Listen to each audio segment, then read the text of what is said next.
પરિવારના કોઈ માણસને રાષ્ટ્રના રખોપા કરવાની તક મળે એટલે સ્વાભાવિક છે આખો પરિવાર ગૌરવની લાગણી અનુભવતો હોય છે। ત્યારે આજે એક એવા ગુજરાતી શહીદ વીરની ગાથાની વાત કરવી છે જેણે ભારત માતાની રક્ષા કરતા કરતા પોતાના પ્રાણની આહુતિ આપી દીધી। શહીદીને આજકાલ કરતા 25 વર્ષના વાણા વીતી ગયા, પરંતુ પરિવાર જ નહીં સમગ્ર પંથક શહીદની યશોગાથાને ભૂલી શક્યું નથી। આ વાત છે જૂનાગઢના કેશોદ તાલુકાના મૂળ કોયલાણા ગામના વતની શહીદ વીર હરેન્દ્રગીરીની। હરેન્દ્રગીરી જ્યારે ધોરણ 12માં અભ્યાસ કરતા હતા ત્યારે જ લશ્કરમાં જોડાઈ ગયા હતા। તેમના પરિવારમાં માતા પિતા અને તે 3 ભાઈ। માતા મુક્તાબેન ગોસ્વામીની કુખે જન્મેલા હરેન્દ્રગીરીએ ફક્ત 20 વર્ષની ઉંમરે દેશની રક્ષા કાજે જોડાઈને 5 વર્ષ સુધી ફરજ બજાવી।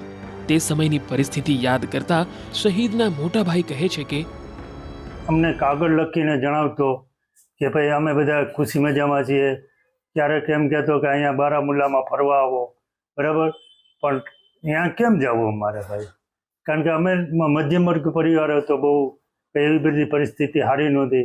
હું હીરાક હતો, ભાઈ નાનો રિક્ષા આપતો, બરાબર, તો આવી પરિસ્થિતિ એ એક ફોજમાં ગયેલ હતો અને બહુ નાની ઉંમરે એટલે કે 24 વર્ષની ઉંમરે 4 વર્ષ એની નોકરી કરીને 1 વર્ષ એની ટ્રેનિંગ, એટલે કુલ 5 વર્ષની નોકરીમાં જ તે કારગિલમાં ઓપરેશન વિજયમાં દેશ કાજે શહીદ થઈ।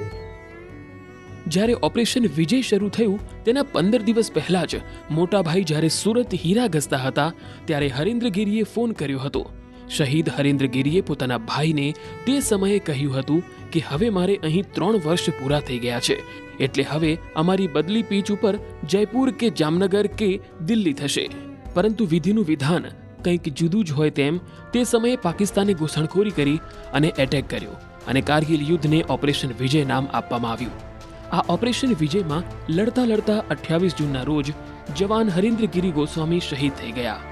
30 જૂનના રોજ કેશોદ મુકામે રહેતા પરિવારનો દીકરો શહીદ થયાના સમાચાર મેળવે છે।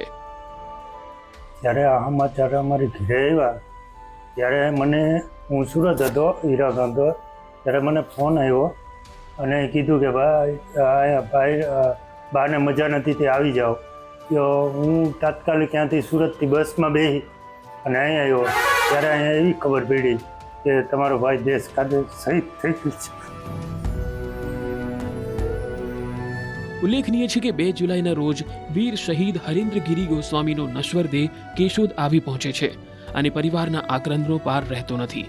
તો બીજી તરફ વીર શહીદની યાદમાં આખું ગામ જડબે સલાખ સ્વયંભૂ બંધ પાડે છે અને ભીની આંખે અમર જવાનને વિદાય આપે છે। જવાનની અંતિમ વિધિમાં તત્કાલીન ગૃહમંત્રી હરીનભાઈ પંડ્યા પણ ઉપસ્થિત રહ્યા હતા। 22 મહાર રેજિમેન્ટ સિપાહી તરીકે ફરજ બજાવતા હરેન્દ્રગીરી ગોસ્વામી વતનના જતન કાજે શહીદ થઈ ગયા। જો કે શહીદ થનારા ગુજરાતી જવાનોમાં ફક્ત હરેન્દ્રગીરી ગોસ્વામી જ નહોતા, પરંતુ અન્ય 12 જેટલા જવાનો પણ શહીદ થયા હતા જે ગુજરાતના વતની હતા। શહીદ હરેન્દ્રગીરી ગોસ્વામીના નાના ભાઈ જણાવે છે કે 25 વર્ષ થવા છતાં આજે 1999 કારગિલ યુદ્ધને કોઈ પણ ભૂલી શકતું નથી અને તેમાં જે કારગિલ યુદ્ધમાં ગુજરાતના 12 જવાનો જે શહીદ થયા હતા તેને આજે પણ લોકો બધા યાદ કરે છે। એના માટે અમને ગૌરવ છે કે આજે શહીદોને 25 વર્ષ થવા છતાં પણ એના દિલમાંથી કોઈ જાતા નથી અને એને યાદ કરે છે અને એના થકી જે કંઈ અત્યારે મારી ઓળખાણ છે, જે કંઈ છે એ અમારા ભાઈ શહીદ હરેન્દ્રગીરી થકી છે। અમને કોઈ ઓળખતું પણ નહીં, જ્યારે કેપેબલ માણસોને બધા ઓળખતા હોય છતાં અમારે તો ભાઈ જે દેશ માટે બલિદાન દીધું એના થકી અમને ઓળખે છે। એના માટે અમે શહીદ હરેન્દ્રગીરીને લાખ લાખ સલામ કરીએ, કેમ કે જે કંઈ છે અમે અત્યારે જે કંઈ છોકરાઓને ભણાવ્યા ગણાવ્યા, જે અહીં જુનાગઢ રહેવા આવ્યા, એ બધું જે કંઈ છે એ અમે આ ભાઈ શહીદ હરેન્દ્ર થકી છે અને અમારું અત્યારે અમારી સમક્ષ અત્યારે અહીંયા હાજર હોય હરેન્દ્રગીરી એવું જ અમે માનીએ છીએ। કેમ કે અમારું કોઈ પણ કામ હોય તો અમે સાચા દિલથી અને સાચા હૃદયથી તમને પ્રાર્થના કરીએ કે ભાઈ અમારું કામ આ કરી દેજે। અત્યારે અમારે એ શહીદ તો છે જ, દેશ માટે શહીદ થયો, પણ અમારા માટે તો એ જીવિત જ છે, હજરા હજુર છે। જોગાનું જોગ જોવા જઈએ તો શહીદ હરેન્દ્રગીરી ગોસ્વામીનો જન્મદિવસ જે દિવસે હતો એ જ દિવસે તેમના ઘરમાં મોટા ભાઈને ત્યાં પુત્રનો જન્મ થયો હતો.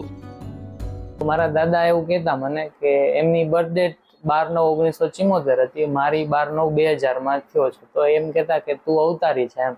પણ હું તો એવું માનતો નથી, કેમ કે એમની સાથે મારી કમ્પેરિઝન તો થાય જ નહીં, કેમ કે એમને જે કર્યું છે દેશ માટે એ રીતે હું તો એમનું 1% ન કરી શકું. અને આજ પણ હું મારા જીવનમાં હું BMS ભણ્યો, ડૉક્ટર બન્યો, જે કાંઈ પણ મને સક્સેસ મળી તો એમના માટે, એમના થકી જ મળી છે. અને આજ પણ હું મારા લાઈફમાં કંઈ પણ નવું કામ કરું કે કંઈ પણ શરૂઆત કરું ત્યારે ત્યાં તેમની સમાધિ સ્થાને જાઉં છું, ત્યાં એમને નમન કરું છું, ત્યાં થોડી વાર બેસું છું અને એમને યાદ કરું છું.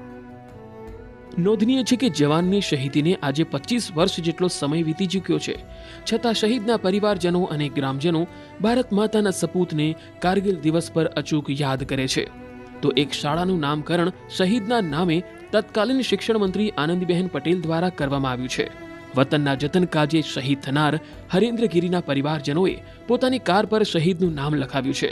તો સરકાર દ્વારા પણ હરેન્દ્રગીરીના માતા પિતાને તે સમયે 5 લાખની સહાયનો ચેક અર્પણ કરવામાં આવ્યો હતો અને કેશોદ નગરપાલિકા તરફથી 51,000નો ચેક તેમની માતાને અર્પણ કરવામાં આવ્યો હતો. સાથે જ 21 એપ્રિલ 2000ના રોજ જિલ્લા કલેક્ટરના હુકમથી કેશોદ સર્વે નંબર 172 પૈકીની 6 એકર જમીન ખેતી માટે ફાળવવામાં આવી છે. આજે 26 જુલાઈનો દિવસ છે. દેશમાં દર વર્ષે કારગિલ દિવસ તરીકે ઉજવવામાં આવે છે. કારગિલની પહાડીઓ પર થયેલા આ યુદ્ધમાં ભારતે પાકિસ્તાનને ધૂળ ચટાડી હતી અને ભારતીય સેનાએ તિરંગો લહેરાવ્યો હતો. તે દિવસ દેશભરમાં ઉજવાઈ રહ્યો છે. ત્યારે જૂનાગઢના આ સપૂતના સંભારણા પરિવાર યાદ કરી ગૌરવની લાગણી અનુભવે છે. ભારત માતાના વીર સપૂતને ન્યૂઝ 18 ગુજરાતીના સલામ.